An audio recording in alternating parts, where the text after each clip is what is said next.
What's up everybody, my name is Kim and welcome back to my channel, Bookmarks and Breadsticks. If you're new to my channel, a special hello, and a special hello to my sleeping cat, Peachy.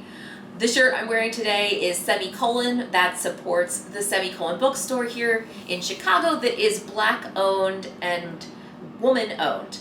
Awesome.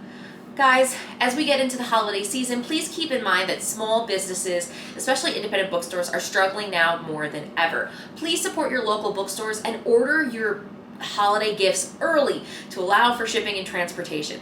Amazon doesn't need your business, small businesses do. I am here today to bring you guys a book review of a fiction book. I actually read an adult romance. Who am I? I know. The book I want to tell you about today is by Yafa Santos, and it is Taste of Sage. Let's see.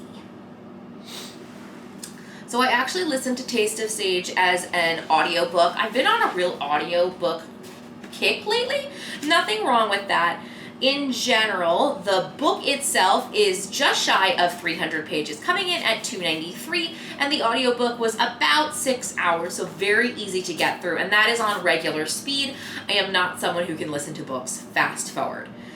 So about the author, this is a BIPOC author, and this is her debut novel. Yafa S. Santos was born and raised in New Jersey. A solo trip to the Dominican Republic in her teens changed her relationship to her Dominican heritage and sparked a passion for cooking and its singular ability to bring people together. Yafa is a graduate of Sarah Lawrence College, where she studied writing and visual arts. She has lived in New York, Philadelphia, and Santo Domingo, and now lives in Florida with her family. I think the book has a lot of the author injected into it. We follow the main lead protagonist, Lumi. Lumi Santana, she's a chef with a gift.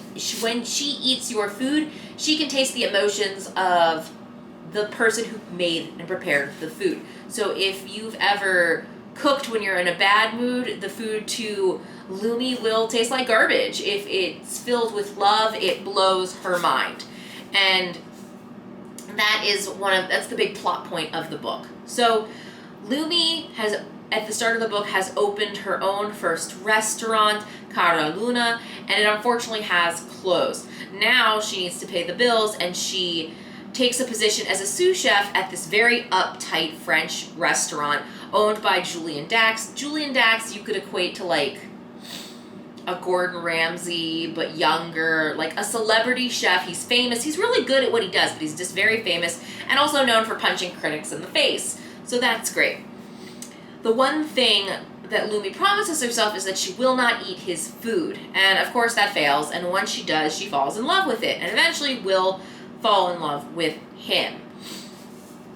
As an audiobook, this was actually a little bit awkward to listen to because there's two different points of view. The book is predominantly Lumi's point of view, but chapters do switch back and forth from Julian to Lumi, Lumi to Julian, and etc. As an audiobook, Lumi's chapters are narrated by a woman, and Julian's chapters are narrated by a man.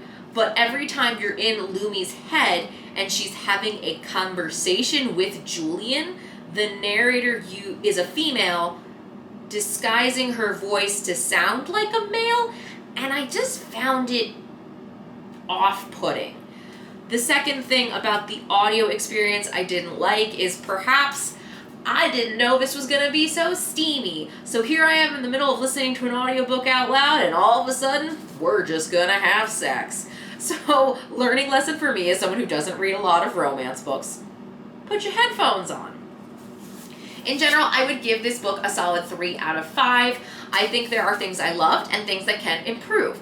But high level, I'm really glad that I read a book and diversified my reading with a BIPOC author. I also would definitely read another book by this author. So when her next book comes out, I'll definitely read it. What things I loved? I loved Lumi as a protagonist in the sense that I have not read many books with a Dominican protagonist. I loved that it was food related. The writing was very descriptive, especially in the scenes in the kitchen. I could smell that food. I wanted to eat that food. It was a really great visual experience. I didn't have any difficulties imagining where they were and what these dishes look like, despite the fact that I haven't eaten a lot of food from a Dominican chef before. I also really liked the premise. I forget what the word is. where musicians see sounds in color. I liked that Taste had a really cool new play on it. What I didn't like about the story was, first off, I didn't think that Lumi and Julian had any freaking chemistry. There was a lot of showing, a lot of telling and not showing. Julian would be like, I can't get her out of my mind. I've never felt this before. And I'm like, yes, but like, show it to me. Like, I don't know how to explain it. Instead of two people coming together and it's supposed to be passionate and steamy, it felt like two pieces of sandpaper being crushed together, and it was awful. I was like, do you really like each other? The other thing I didn't like, or could use improvement, is I think that there were lots of great supporting characters in the book that did not get enough development. Julian has two friends, and we only really get to see them in a couple of scenes. Lumi has her family, and her biological family and her found family from Cara Luna, and the family that she meets and builds while working under Dax, Julian Dax's restaurant. I wanted more from those other characters. I wanted more scenes with them. I wanted them to have more purpose. And unfortunately, they just felt a little forgotten or underdeveloped. Obviously, the story is a romance, but it's a romance now that I've read it, but I felt like the book teetered too far between being a romance or wanting to be a chef-forward journey. So Lumi has this gift, and it really plays and is used as a plot device, but I didn't see a lot of other moments where her gift was a blessing, and she's working through some father abandonment issues, and I felt like her family, there could have been more development there. So the first sentence on the back of the book is she is a chef with a gift, and really it's about the two of them falling in love. So that being said, that is a really quick review of A Taste of Sage. I loved the title. I loved diversifying my reading. It was a quick read, a solid 3 out of 5. I would give this author another chance just because the writing, especially in the food scenes, was so vivid. I want more of that.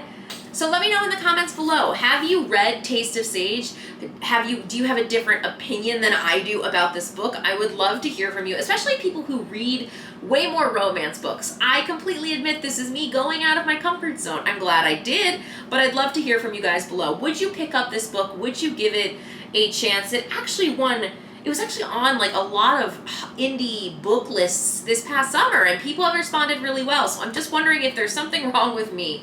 If you haven't before, please make sure you hit like and subscribe, and I will see you in the next video. Bye.